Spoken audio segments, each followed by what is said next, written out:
السلام علیکم ورحمۃ اللہ وبرکاتہ۔ امید ہے کہ آپ تمام حضرات خیر و عافیت سے ہوں گے۔ اللہ تعالیٰ ایسے ہی عافیت کے ساتھ رکھے۔ آپ تمام حضرات کی خدمت میں ایک اور ویڈیو لے کر حاضر ہوا ہوں۔ آپ نے تھمبنیل میں پڑھ ہی لیا ہوگا کس موضوع پر یہ ویڈیو ہے۔ اب اس ویڈیو کو سنیے۔ دوسرا سوال یہ ہے کہ سیاہ کالا خضاب کا کیا حکم ہے؟ کالا خضاب مکروہ تنزیہی ہے، مکروہ ہے و تنزیہی ہے۔ سیاہ خضاب کی ممانعت کی جو حدیث ہے وہ تو ہے، سبھی جانتے ہیں، لیکن ایک کتاب ہے نیل الاوطار۔ اس نیل الاوطار میں اس کے مصنف ہیں قاضی شوکانی۔ قاضی شوکانی نے پہلی جلد میں ہی سیاہ خضاب کا باب آیا ہے، وہاں کئی صحابہ کا تذکرہ کیا ہے کہ وہ کالا خضاب لگاتے تھے۔ حوالہ دے رہا ہوں میں، نیل الاوطار شوکانی رحمہ اللہ کی کتاب ہے، اور پہلے ہی جلد میں 8 جلدوں میں وہ کتاب ہے، پہلے ہی جلد میں باب آیا ہے اور کئی صحابہ کا ذکر کیا ہے کہ وہ کالا خضاب لگاتے تھے۔ تو ایک طرف حدیث ہے، ایک طرف صحابہ کا عمل ہے۔ اب سنو، اگر 2 حدیثوں میں تعارض ہو جائے تو حکم ہلکا پڑ جاتا ہے۔ ایسے ہی حدیث اور فعل صحابی میں تعارض ہو جائے تو بھی حکم ہلکا پڑ جاتا ہے۔ اس کی میں مثال دوں۔ حدیث شریف میں فرمایا آگ میں مت جلاؤ دشمن کو۔ لڑائی میں دشمن سے بڑا غصہ ہے تو دشمن کو زندہ آگ میں جلا دیا، تو حدیث میں مانت ہے مت جلاؤ۔ اور حضرت علی کرم اللہ تعالی وجہہ جب خلیفہ تھے تو کچھ لوگ حضرت علی کو خدا ماننے لگے، وہ پکڑ کر سب لائے گئے۔ حضرت علی نے بہت سمجھایا کہ میں خدا نہیں ہوں، میں تو خدا کا معمولی بندہ ہوں، مگر نہیں مانا کہ آپ ہی خدا۔ تو حضرت علی کے حکم سے وہ سب آگ میں زندہ جلا دیے گئے۔ یہ واقعہ کوفہ میں پیش آیا، اس کی خبر بصرے میں پہنچی حضرت ابن عباس رضی اللہ تعالی عنہما کو، جو وہاں قاضی تھے، حضرت علی کی طرف سے وہاں قاضی تھے۔ تو حضرت ابن عباس نے تبصرہ کیا کہ اگر یہ مقدمہ میری کورٹ میں آتا تو میں ان کو قتل کرتا، آگ میں نہ جلاتا۔ حضور نے آگ میں جلانے سے منع کیا ہے، اس لیے میں آگ میں نہ جلاتا، ان کو قتل کرتا، کیونکہ حضور نے فرمایا کہ من بدل دینہ فاقتلوہ، جو مرتد ہو جائے اسے قتل کرو، تو میں قتل کرتا، آگ میں نہ جلاتا۔ یہ ابن عباس کا تبصرہ جب حضرت علی کو کوفے میں پہنچا تو حضرت علی نے فرمایا صدق ابن عباس، ابن عباس نے صحیح کہا۔ گویا حضرت علی بھی جانتے ہیں کہ حضور نے آگ میں جلانے سے منع کیا ہے، پھر حضرت علی نے جلایا تو اب مسئلہ ہلکا پڑ گیا۔ اگر صحابی کا یہ فعل نہ ہوتا تو آگ میں جلانا حرام ہوتا، لیکن یہ حرام تو جو حکم قرآن میں ہوتا ہے اس کے لیے حرام لفظ استعمال کرتے ہیں، اور حدیثوں میں جو لفظ ہوتا ہے اس کے لیے مکروہ تحریمی استعمال کرتے ہیں، اور حرام اور مکروہ تحریمی عمل کے اعتبار سے برابر ہے۔ یہ بیچ میں مسئلہ سمجھو، فرض اور واجب، جو حکم قرآن میں ہے وہ تو فرض ہے، اور جو حدیث میں حکم ہے وہ واجب ہے، لیکن فرض اور واجب عمل کے اعتبار سے ایکول ہے۔ جیسا فرض پر عمل ضروری، واجب پر بھی عمل ضروری ہے۔ ہم 5 نمازیں فرض ہیں کہ ان کا ذکر قرآن میں ہے، وطروں کا ذکر قرآن میں نہیں حدیثوں میں ہے، لہذا وطر واجب ہے، 5 نمازیں فرض ہیں، لیکن پڑھنا جیسے 5 نمازیں پڑھنا ضروری ہے، وطر پڑھنا بھی ضروری ہے۔ اسی طرح سے قاعدہ سمجھو، جس حکم کی ممانعت قرآن میں ہوتی ہے وہ حرام ہے، جیسے خنزیر مت کھاؤ، شراب مت پیو، حرام ہے، اور جس چیز کا حکم حدیثوں میں ہے قرآن میں نہیں ہے تو پھر وہ مکروہ تحریمی ہوتی ہے، لیکن بچنے کے اعتبار سے حرام اور مکروہ تحریمی دونوں سے بچنا ہے۔ بعض لوگوں کے ذہن میں خواہ فرق ہے چلو مکروہ ہے کرو. ارے مکروہ تحریمی اور حرام تو ایک درجے کے احکام ہیں. یہ تو درجہ بندی ہے کہ قرآن میں حکم ہے تو حرام لفظ فقہا استعمال کرتے ہیں، حدیث میں ہو تو مکروہ تحریمی کہتے ہیں. بہرحال اگر حضرت علی کا عمل نہ ہوتا تو آگ میں جلانا مکروہ تحریمی ہوتا یعنی حرام ہوتا. لیکن جب حضرت علی کا عمل آیا حدیث کے ساتھ، حدیث جانتے ہوئے، حضرت علی حدیث جانتے تھے پھر یہ عمل کیا، تو اب حکم ہلکا پڑ گیا. اب مکروہ آگ میں جلانا مکروہ تنزیہی ہے، خلاف اولا ہے، اب حکم ہلکا پڑ گیا. یہ قاعدہ ہے کہ دو حدیثوں میں تعارض ہو جائے تو حکم ہلکا پڑ جائے گا. حدیث اور فعل صحابی میں، قول صحابی نہیں ہوگا، فعل صحابی میں تعارض ہو جائے تو حکم ہلکا پڑ جائے گا. تو حدیث میں کالے خضاب کی ممانعت آئی ہے، اور شوکانی نے کئی صحابہ کا عمل لکھا ہے کہ وہ خضاب کالا کرتے تھے. لہذا اب حکم ہلکا پڑ گیا، مکروہ یعنی مکروہ تنزیہی کے درجے میں آ گیا، مکروہ تحریمی سے نیچے آیا. مگر مفتیان کرام مکروہ تحریمی کہتے ہیں، اب تک وہ مکروہ تحریمی ہی کہتے ہیں.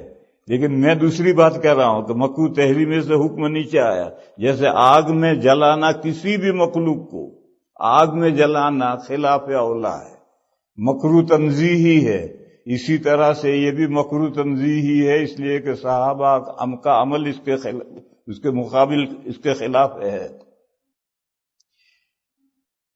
وہ میں نے کہا کہ مفتیان کرام یہ کہتے ہیں کہ مکروہ تحریمی ہے، پھر وہ اس میں ایکسیپشن نکالتے ہیں کہ بیوی جوان ہو، خود بوڑھا ہے اور بیوی جوان ہے، یا جہاد میں جا رہا ہے، تو ان دو صورتوں میں کالے خضاب کی گنجائش ہے. یہ اس مکروہ تحریمی میں سے ایکسیپشن نکالا کہ ان دو صورتوں میں. لیکن ان دونوں صورتوں کا مصداق کیا ہے میں بتاؤں. دہلی میں میرے ایک دوست تھے حکیم مصباح الدین، ربانی کتب خانہ ان کا تھا، اور میں بھی بک پبلیشر ہوں، بک سیلر بھی ہوں، پبلیشر بھی ہوں، اور بہت بڑا میرا کاروبار ہے اللہ کے فضل سے. تو اب تو بچوں نے کاروبار سنبھال لیا، لیکن پہلے میں خود دہلی جاتا تھا، کتابیں چھپواتا تھا، لاتا تھا، بیچتا تھا، سب کام خود کرتا تھا. تو دہلی میں حکیم مصباح الدین صاحب ایک مسجد کے امام تھے اور مسجد کے مقام میں رہتے تھے. میں ان کے پاس جا کر ٹھہرتا تھا، اور دہلی کی پوری مارکیٹ انہوں نے مجھے سمجھائی، کہاں سے کاغذ خریدنا ہے، کس طرح خریدنا ہے، پریس کہاں ہے. تو میرے ان سے تعلقات تھے. میں ہمیشہ ان کے پاس جا کر ٹھہرتا تھا. مجھے کبھی شبہ بھی نہیں ہوا کہ ان کا کوئی سرکہ یا داڑھی کا بال سفید ہوا ہے، نہیں ہوا، بالکل جوان. زندگی آخر میں اٹیک ہو گیا، اب نہیں ہے دنیا میں، چلے گئے، اللہ ان کے درجات بلند کرے، مغفرت فرمائے. اٹیک آ گیا، ہاسپٹل میں داخل ہوئے. مجھے دیوبند معلوم ہوا تو میں عیادت کو گیا، تو سفید بال نکل آئے نیچے سے، سفید ہاسپٹل میں ہے، بال سفید نکل آئے.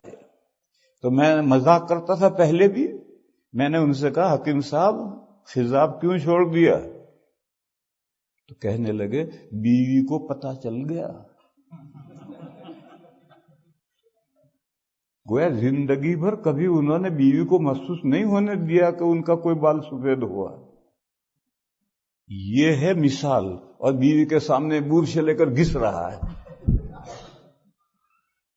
تو بیوی نہیں جانتی کیا صورتحال ہے. ارے بیوی کو پتہ نہ چلے، اس طرح سے لگا تو ہے اس مسئلے پر عمل. اور بیوی کو پتہ ہے کہ بڈھا ہو گیا، اور بیوی کے پاس تو جوان ہے یا بڈھا ہے اس کے جاننے کے لیے ایک دوسرا تھرمامیٹر ہے، اس سے وہ فیصلہ کر لیتی ہے کہ جوان ہے یا بڈھا ہے. یہ خان صاحب قبل از وقت ریٹائرمنٹ مانگ رہے تھے. کوئی خان صاحب ہو تو ناراض مت ہوئی ہو. قبل از وقت ریٹائرمنٹ مانگ رہے تھے، باس نہیں دے رہا تھا. ایک دن انہوں نے سینہ کھول کر دکھایا تو سارا سفید ہو گیا تھا. اس کو رحم آ گیا اور اس نے ریٹائرمنٹ دے دیا. خوش خوش گھر آئے. بیوی سے کہا ریٹائرمنٹ مل گیا، اب بیٹھے بیٹھے کھائیں گے. تو بیوی نے پوچھا کیا ہوا؟ کہنے لگے میں نے سینہ کھول کر دکھایا تو اس کو رحم آ گیا اور اس نے ریٹائرمنٹ دے دیا.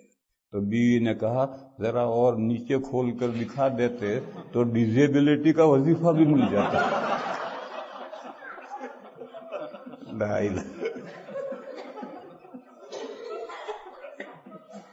استغفر اللہ. دوسرا واقعہ سنو. یہ مولانا صاحب ہیں، اب وہ کراچی میں پڑھتا ہے، میں نام نہیں لیتا ان کا، کسی مسئلے سے نام نہیں لیتا. وہ پہلے دارالعلوم دیوبند میں مدرس تھے. ان کے پاس ایک مہمان آیا، وہ لے کر میرے پاس آئے. وہ روس کے ساتھ جب افغانستان کی جنگ چل رہی تھی اس وقت کا مجاہد تھا، جہاد کرتا تھا روس کے خلاف. وہ لے کر میرے پاس آئے بیٹھے چائے وائے پلائی، ناشتہ کروایا. ادھر ادھر کر نہایت اعلیٰ درجے کا جاہل، ایسا جاہل تو میں نے دیکھا ہی نہیں کہیں. کہنے لگا حضرت علی افغانستان میں جہاد کے لیے آئے ہیں. لے حضرت علی کہاں آئے ہیں؟ اور کہا ایک کافر کو انہوں نے مارا تو اس کی جو پنڈلی کی ہڈی ہے ایک ندی کے اوپر رکھی ہے، پل ہے، اور اب تک ہم چل رہے ہیں اس پر. ایسا جاہل اور جوان نوجوان، چہرہ ٹماٹر جیسا. میں نے اس سے پوچھا آپ کی کیا عمر ہے؟ میں یہ سمجھتا تھا کہ 30-35 سال کا جوان ہے.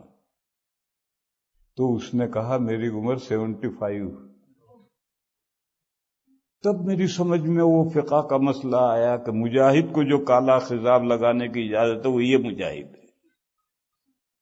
اور چہرہ گال ڈھل گئے ہیں، چہرے پر جھریاں پڑ گئی ہیں، اور اب کالا خضاب لگا کر کے دشمن کے سامنے جائے گا. دشمن نہیں سمجھتے بڈھا ہے، چہرہ بھی ایسا چاہیے جسے کالا خضاب کرے. پھر سنو، ہر خضاب زینت ہے. میں نے ایک خضاب کر رکھا، یہ زینت نہیں. اور کالے خضاب میں زینت کے علاوہ دھوکہ ہے. تو دھوکہ کرنے کیا ضرورت ہے؟ آپ زینت چاہیے، آپ کو خوبصورت بننا ہے تو کوئی بھی خضاب لگاؤ، کالا کیوں لگاتے ہو؟ ایسے ہی مزید ویڈیو دیکھنے کے لیے آپ ہماری چینل نورانی باتیں کو سبسکرائب کریں تاکہ ویڈیو اپلوڈ ہوتے ہی سب سے پہلے نوٹیفیکیشن آپ کو مل جاوے. اور اس ویڈیو کو تو اپنے دوستوں میں شیئر کرنا بالکل نہ بھولیں.